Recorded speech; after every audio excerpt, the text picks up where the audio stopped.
வணக்கம் நண்பர்களே. இன்னைக்கு இந்த வீடியோவில் பார்த்தீங்கன்னு வச்சுக்கோங்களேன், ஒரு முக்கியமான ஒரு ஜோதிட ஆன்மீக பரிகாரத்தை தான் பார்க்க போகிறோம். கிரகங்கள் ஆட்டி வைக்கக்கூடிய பலன்களை இந்த வீடியோவில் பார்க்க போகிறோம். ஸோ என்ன பலன்கள் பார்க்க போகிறோம் அப்படிங்கிறத எல்லாமே இந்த வீடியோவில் நீங்கள் தெளிவாக பார்த்து தெரிஞ்சுக்குங்க. Welcome back day to day channel நண்பர்களே. இன்னைக்கு இந்த வீடியோவில் ஒரு முக்கியமான ஆன்மீக தாள்களை தாங்க பார்க்க போகிறோம்.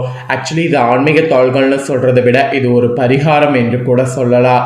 அதோடு இந்த டைம் பார்த்தீங்கன்னு வச்சுக்கோங்களேன், உங்களுடைய ராசிகளுக்கு கிரகங்களால் எப்படி இருக்கும் அப்படிங்கிற சூழ்நிலையை அறிஞ்சு தெரிஞ்சு அதற்கேற்ப நடந்து பலன் பெறணும்.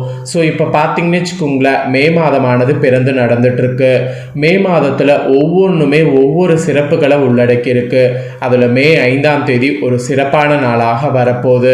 மே 5ஆம் தேதி தேய்பிரையில் சித்திர மாதத்தில் சதுர்த்தியானது வருது. இந்த சதுர்த்தியுடைய சிறப்புகளையும் இந்த சதுர்த்தியில் விநாயகர் வழிபாடு செய்கிறத பற்றியும் சொல்ல போகிறேன்.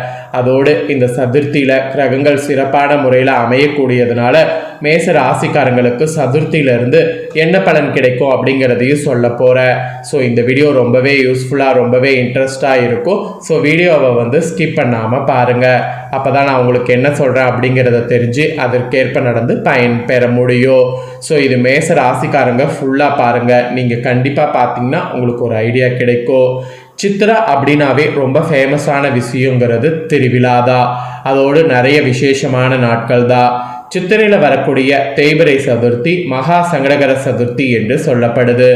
இந்த தினம் உங்கள் ராசிக்கு இதை செய்தால் அதிகமான பலன் உங்களுக்கு உண்டாகும். எதை செய்தால் அதிகமான பலன் உண்டாகும் அப்படிங்கிறத தான் இப்போ நான் உங்களுக்கு எக்ஸ்பிளைன் பண்ண போகிறேன். ஸோ அதை தெளிவாக இந்த வீடியோவில் தெரிஞ்சுக்குங்க. தெரிஞ்சு அதை செய்து பயன்பெறுங்க. தினமுமே இறை வழிபாடு மேற்கொள்வது நல்லது தான். நிறைய பேர் டெய்லியுமே வழிபாடு செய்யணுமா அப்படின்ட்டு ரொம்ப ஒரு ஆச்சரியமாக கேட்பீங்க. டெய்லியுமே வழிபாடு செய்யுங்க.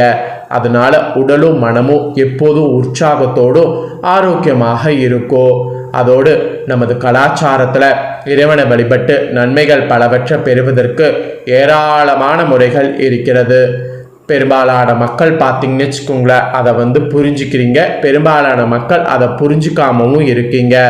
ஸோ நீங்கள் விரும்பி வழிபடக்கூடிய பல தெய்வங்களில் விநாயகரும் ஒன்று. அவரை சித்திர மாத தேய்பிரை சதுர்த்தி தினத்தில் இப்படி வழிபட்டால் இத்தகைய நன்மைகள் பெறலாம் என்பது குறிப்பிடப்படுது. ஸோ எத்தகைய நன்மைகள் பெற முடியுங்கிறத தான் உங்களுக்கு சொல்கிறேன். மற்ற மாதங்களில் வரக்கூடிய பௌர்ணமி தினங்களை காட்டிலும் அதிக சிறப்புகளை கொண்ட தினம் சித்ரா பௌர்ணமி தினம். இந்த சித்ரா பௌர்ணமி தினத்திற்கு 4வது தினம் அல்லது திதியாக வரக்கூடிய நாள் சித்திர தேய்பிரை சங்கடகர சதுர்த்தி தினம். இதில் விநாயகர் வழிபாடு மற்றும் விரதத்துக்குரிய மிக சிறந்த தினங்களாக சித்திர மாத சங்கடகர சதுர்த்தி தினமும் ஒன்றாக இன்றளவு திகழ்கிறது. இந்த தினத்தில் விநாயகர் பெருமான விரதமிருந்து வழிபாடு செய்தீங்கன்னா உங்கள் வாழ்வில் அனைத்தும் கிடைக்க பெறுவது யாராலையுமே தடுக்க முடியாது. சித்திர மாத தேய்பிரை சதுர்த்தி தினத்தில் நீங்கள் என்ன பண்ணணும்னா, அதிகாலையில் எழுந்து நீராடணும். கூட உணவு எதுவும் உட்கொள்ளாமல் மாலை வரை விநாயகர் பெருமான் நினைவோடு எதுவும் உண்ணாமல் விரதம் இருக்க வேண்டும். பால் பழம் மட்டும் சாப்பிட்டு விரதம் இருக்கலாம். மாலையில் அருகில் உள்ள விநாயகர் கோவில் இல்லைனா சந்ததிக்கு சென்று விநாயகர் பெருமானுக்கு நடைபெறக்கூடிய அபிஷேகத்துக்கு பசும்பால் தந்து ஆராதனை பூஜையில் கலந்து கொண்டு விநாயகரை வழிபாடு செய்யணும். வழிபாடு முடித்து ஆலயத்தையே 8 முறை ஆலயத்தை வணங்க வேண்டும். கோவிலில் அனைத்து பூஜை வழிபாடுகள் முடிந்ததும் வீட்டுக்கு உபவேசம் இருக்கிறத முடித்து கொள்ள வேண்டும். சித்திர மாத தேய்பிரை சதுர்த்தி தினத்தில் விநாயகருக்கு விரதம் இருந்து வழிபாடு செய்தால் குடும்பத்தில் இருக்கக்கூடிய பொருளாதார கஷ்ட நிலை நீங்கும். தம்பதிகளுக்குள் ஏற்படக்கூடிய பிரிவினைகள் நீங்கி ஒற்றுமை மேலோங்கோ. நீண்ட காலமாக நோய்களால் அவதிப்பட்டவங்க நோய்கள் நீங்கி பூரண உடல் நலம் பெறுவீங்க. வேலை தேடி அலைந்தவர்களுக்கு விரைவில் வேலை கிடைக்கும். திருமணம் தாமதமாகக்கூடிய ஆண்கள் மற்றும் பெண்கள் உங்களுக்கு விரைவில் திருமணம் நடைபெறும். இந்த மாதிரி பல அதிசயங்கள் உங்களுக்கு நடக்கும். இப்பேற்பட்ட இந்த ஸ்பெஷல் சித்திர சங்கடகர சதுர்த்தியில் கிரகங்களும் சாதாரணமாக இருக்காமல் ஸ்பெஷலாக அமையும். அப்போ எல்லாருக்குமே தலையெழுத்து மாறும். ஸோ மேச ராசியில் பிறந்தவங்களுக்கு இந்த மே 5லிருந்து எப்படி இருக்கோ, எந்த விஷயங்களில் உங்கள் ராசிக்காரங்க கவனமாக இருக்க வேண்டும், உங்கள் ராசிக்கு இனி தொழில் வளர்ச்சி வேலை திருமணம் பற்றியெல்லாம் எப்படி இருக்கும் அப்படிங்கிறத எல்லாமே பார்க்கலாம். அதெல்லாம் தெளிவாக இந்த வீடியோவில் தெரிஞ்சுக்குங்க. மேச ராசிக்கு 7.5 சனி காலம் தொடங்கி இருக்கு. இந்த மே 5லிருந்து 3 கிரகங்களுடைய பயிற்சி வலுவா நடக்க இருக்கு. இருப்பினும் இந்த மாதத்துல கோள்கள் சாதகமாக இருக்கிறது. மே 5 முதல் என்ன மாற்றங்கள் நடக்கோ, என்ன செய்யலாம், என்ன செய்யக்கூடாது, உங்களுக்கு எந்த விஷயங்கள்ல கவனமா இருக்க வேண்டும், தொழில் வளர்ச்சி, வேலை, திருமணத்துலலாம் எப்படி நீங்கள் நடந்துக்கணும் அப்படிங்கிறத இப்போ உங்களுக்கு எல்லாமே புட்டு வைக்க போகிறேன். ஸோ எல்லாத்தையுமே இந்த வீடியோவில் தெரிஞ்சுக்குங்க. தெரிஞ்சுக்கிறது முக்கியம் இல்லை, அதற்கேற்ப நடந்து பலன் பெறுங்க. மேச ராசினருக்கு பொதுவாகவே கிரகங்களுடைய சஞ்சாரத்தின் அடிப்படையில் மே 5 முதல் ஏற்றடக்கமான சூழ்நிலைகள் இருக்கிற மாதிரி நாட்கள் அமைகிறது. மே 5 முதல் பாதி வரை மிகவும் சாதகமாக இருக்கும். 2வது பாதியில் முக்கிய கிரகங்களுடைய மாற்றம் சிறிய பின்னடைவை உங்களுக்கு ஏற்படுத்தும். ஆனால் வருமானத்துக்கு நிகரான செலவுகள் இருக்கோ, அலைச்சலும் இருக்கோ, சரியாக தூங்க முடியாத நிலை கூட உண்டாகலாம். குழப்பமான மனநிலை அல்லது முடிவெடுக்க முடியாத சூழல் கூட நீடிக்கும்.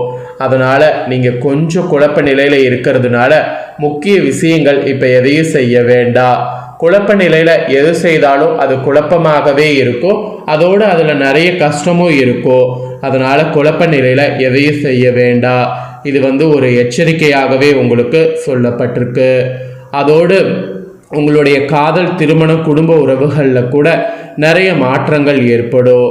மேச ராசினருக்கு மே 5 முதல் குடும்பத்தில் கணவன் மனைவி உறவில் பெரிய பாதிப்பு இருக்காது. அதோடு திருமண பேச்சுவார்த்தைக்கு கூட இந்த நாட்கள் சாதகமாக இல்லை. குடும்பத்தினரால், குறிப்பாக வாழ்க்கை துணையால் அதிர்ஷ்டம் உண்டாகும், செலவும் அதிகரிக்கும். ஸோ அதிர்ஷ்டம் உண்டாகிறது, செலவு அதிகரிக்கிறது, இதெல்லாம் ஓகே. அதோடு காதலிப்பவர்கள் கூட இந்த டைம் கவனமாக இருக்க வேண்டும். இந்த டைம் குழந்தைகளால் செலவுகள் அதிகரிக்கும். குழந்தைகளால் செலவுகள் அதிகரிக்கிறது. இந்த டைம் காதலிப்பவர்கள் கவனமாக இருக்கிறது, இந்த மாதிரியும் இருக்குது. ஸோ சுச்சுவேஷன் உங்கள் கைக்குள்ள தான் இருக்குது. நீங்கள் எப்படி ஹேண்டில் ஹேண்டில் பண்ணி கவனமாக இருங்க. ஸோ உங்களுக்கு இது ஒரு எச்சரிக்கை காலம் என்பதை மட்டும் நான் நினைவில் வைத்துக்குங்கிறத சொல்ல வரேன். ஸோ நினைவில் வைத்து கொள்ளுங்க. அதுக்கப்புறமா உங்கள் ராசினருக்கு இந்த மே 5 முழுவதுமே நிதிநிலை நன்றாகவே இருக்கிற மாதிரி சூழ்நிலை அமைகிறது. சீரான வருமானம் இருக்கோ, அதே நேரத்தில் வருமானத்துக்கு நிகரான செலவுகள் இருக்கோ. குழந்தைகளுக்கு கூட நிறைய செலவு செய்ய நேரிடும். செலவுகளை சமாளிக்க சிறிய தொகையாவது சேமிக்க வேண்டும். உதாரணமாக மருத்துவ செலவு, வீட்டுக்கான பராமரிப்பு செலவு, வாகன ரிப்பேர் போன்ற செலவுகள் உண்டாகலாம். அதோடு ஆடம்பர செலவுகளை செய்து கடன் வாங்க வேண்டிய சூழலை தவிர்க்கிறது நல்லது.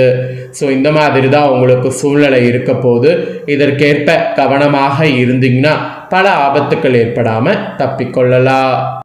இந்த வீடியோவில் பார்த்த தாள்கள் நீங்கள் பார்த்து பயனடைஞ்சது போல் உங்கள் ஃப்ரெண்ட்ஸ் ஃபேமிலியில் இருக்கிறவங்களும் பார்த்து பயனடையணும் அப்படின்னு நினச்சிங்கன்னா வீடியோ லைக் பண்ணி உங்கள் ஃப்ரெண்ட்ஸ் ஃபேமிலிக்கும் ஷேர் பண்ணுங்கள். கண்டிப்பாக அவங்களும் பார்த்து பயன்பெறட்டும். இதே போல் புதிய தோள்களை தெரிந்து கொள்ள மறக்காமல் சேனலை சப்ஸ்கிரைப் பண்ணுங்கள். நெக்ஸ்ட்டு இதே போல் சூப்பராக வேறொரு வீடியோவில் உங்களை சந்திக்கிறேன்.